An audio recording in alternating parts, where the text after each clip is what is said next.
What is going on, everybody? Simply 10 here, and today I'm going to bring you some exciting information, at least for me, and that is the fact that I have reached 50 subscribers. And while that obviously isn't, the most exciting information, especially considering that you need to get to 1,000 subscribers and 4,000 hours of watch time in order to be monetized here on YouTube, but for me that is a pretty big accomplishment, especially because I only started my channel 3 months ago. And I know that that seems like a long time to only get 50 subscribers, but in my opinion, I enjoyed every second of it, and it was worth it to get to this point. And to add on top of that, this is actually really interesting since the month of December. I'm not exactly sure why, I don't know what's happened, but I've gotten at least 1 subscriber every single day. So without further ado, here are my 10 tips and tricks on how to get exactly where I'm at 50 subscribers, your first 50 subscribers in 2020 in a competitive niche. Just one thing that I'd like to mention before we jump in here is the fact that I am a channel here on YouTube, which means that I make videos, and while I obviously don't make videos like this very often, that's not what Simply 10 is about. It's about like Star Wars and Legos and things that I really enjoy, but this is something that I thought I should bring to you because it might be fun that you consider subscribing to me because maybe you're at the same point I am and we can grow together. And we can sort of, bounce ideas back and forth to each other and grow together as a community, as a small YouTuber, and try to, make our place here on YouTube. But if that incentive isn't enough for you, there are also prizes if you guys can get me to 1,000 subscribers. But with all of that out of the way, let's start things off here at number 1, which is what I did right at the beginning, right when I started my channel, when I decided that I wanted to try and do something on here and try to get monetized. So at number 1, what I did is I decided what set me apart. And well, if you haven't guessed already, it's the fact that I am Simply 10. I do simply 10 things about the things I love, Star Wars and Legos, and I do 10 things about all those things rather than just talking about them like most people do. So when people watch my videos, they see something fresh and different and interesting rather than what they see from literally everyone else out there doing the same thing I'm doing. So at number 2, I then created a nice looking channel, which means that I created a nice looking banner, a nice looking profile picture to, sort of make it look like when people come and look at me, they know that I am like for real, I'm professional, I'm trying to do this for like a full-time thing rather than just sort of messing around. And people like nice looking things. I mean, they're more likely to click on a channel that looks really nice rather than a channel that just looks like what are they even doing? So that might be more important than you realize, but at the same time, I honestly have no idea how much that has an effect because it doesn't really tell me, like channel art effectiveness. But as far as I know, that has helped me. Number 3 is I tested the waters in a couple of different areas in my niche. So instead of just driving one certain video and just keep doing the same thing over and over again to just hope it worked, I went and tested a bunch of different video formats to see exactly what worked and what drew people to me and what caused them to subscribe. All I did was make sure that my channel gathered interest of more than just one type of person. That way, I could keep making different kinds of content and, I could bring in a larger, wider audience, just so I have more people interested in what I'm doing. Number 4 is once I, came up with all these different video formats and what exactly I wanted to make and the types of videos I wanted to create, I then went out and got a couple of apps, one being vidIQ, the other being TubeBuddy, and these help me, do keyword research. So what it does is I type in a keyword and it tells me if that is, like a worthy keyword to make a video about, like, will it do well, will it rank well, will people see it when they search it? I personally prefer vidIQ, but some people like TubeBuddy better, and I actually use the free versions of both of these, so I am not using like any paid version of them. I'm just using the free versions and I'm doing quite well with them so far. Well, depends on how you see quite well, but for me, I see it as quite well. Another way that you can do keyword research is actually pretty simple because all you do is you just look up on YouTube just whatever it is you want to make your video about and you see what like the suggested is, like what people are looking up the most, and just base your videos off of that because, that is another easy way to look at it and just, without having to get these other 2 apps. But keyword research is important because search rankings is how you get noticed first, and then once those videos do well in search rankings, then YouTube starts pushing them in browse features to other people, and then your channel grows. So at number 5, now that I have my keyword research and I know exactly what I'm going to be making my videos about, like exactly, I planned my videos with outlines. So instead of just rambling on, not knowing exactly what I'm going to talk about before I hit the record button, I make an outline telling me, for me it's the 10 things I'm going to talk about, but for you it might be something more specific because you don't have this 10 thing format that I have. But it helps to have an outline because if you don't have an outline, then you can just, get lost in like something random and something that you didn't really want to talk about when you started,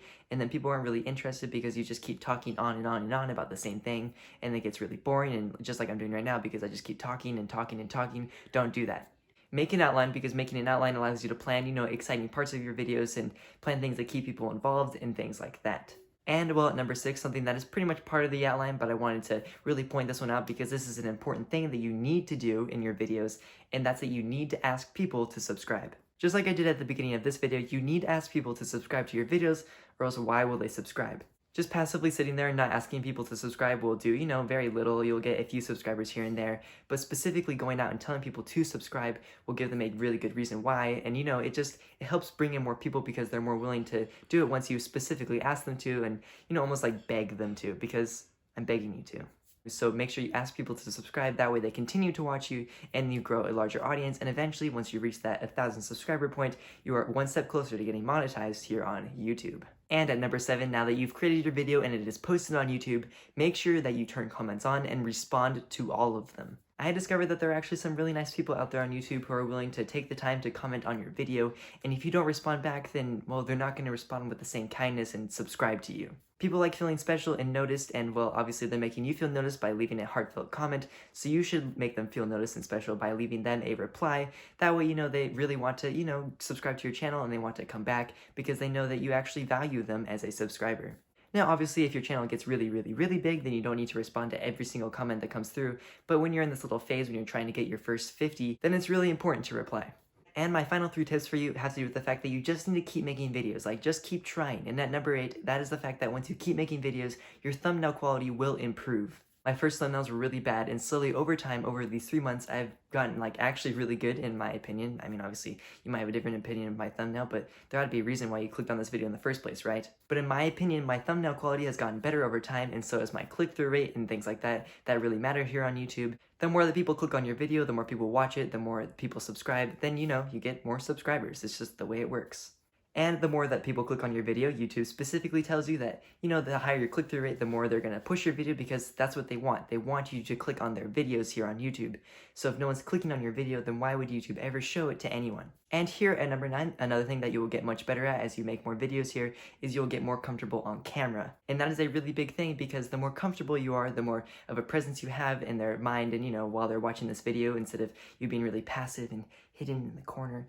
That way, they want to keep watching and you're more engaging because then it's more interesting and it really makes them want to subscribe rather than just, walk away and just move on to the next much more interesting video rather than listening to, someone who isn't very comfortable on camera at all. And this was something that was even hard for me at first, and it just has gotten a lot easier over time because it just happens. It's something that you can't really practice. You just kind of have to start doing it, and then slowly you'll just get better at it. And it's just kind of something that really does help you grow once you do get better at it. So it's just something that you should probably work on as you make more videos. And here at number 10, now that you've used all these tips and you've made quite a few videos, use the YouTube Studio app. If you've never used YouTube Studio, you really should. It is a nice little application that you can get on your phone or your computer that tells you a lot of nice information about your videos and stuff that, really help you grow your channel. Like, for instance, it tells you how often people click on your video or how long they watch it and things like that. So that way you can go into these things more specifically and you can learn exactly what worked and what exactly drew them away. So you know exactly what to do next time you make your next video. Anyways, thank you so much for watching. I really hope you enjoyed this video because I really enjoyed making it, especially because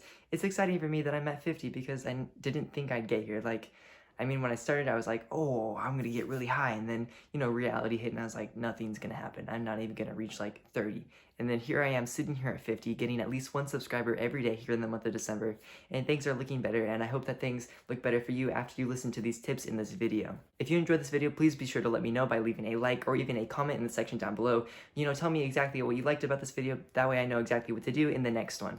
Or, let me know what the most helpful tip was that I gave you because that's always something fun and interesting that I would like to know. And if you really, really, really enjoyed this video, be sure to hit that subscribe button and that bell so you don't miss out on my next big video, on my next milestone. That way you don't miss out on more of my content on how to exactly grow your channel if you're into that. Or, maybe you just want to grow together with me and just watch me grow and I'll watch you grow and we can grow together. And don't forget about those prizes if you can get me to 1,000 subscribers. But you know what I always say, in the end, I hope to see you in the next one.